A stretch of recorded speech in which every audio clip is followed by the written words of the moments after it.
क्या तुमने कभी सोचा कि आखिर स्पोर्ट्स कार और सुपर कार्स और गाड़ियों के मुकाबले इतनी ज्यादा नीची और छोटी क्यों होती हैं? तो देखो, असल में कार जितने नीचे होगी उसका वजन उतना ही नीचे रहेगा। इससे तेज स्पीड पर कार ज्यादा स्थिर रहती है और तेज मोड़ पर पलटने का खतरा कम हो जाता है।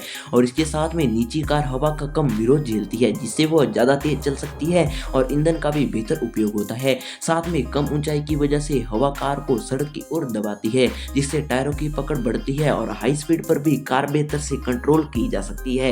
इसलिए ज्यादातर सुपर कार और स्पोर्ट्स कार काफी ज्यादा नीची बनाई जाती है।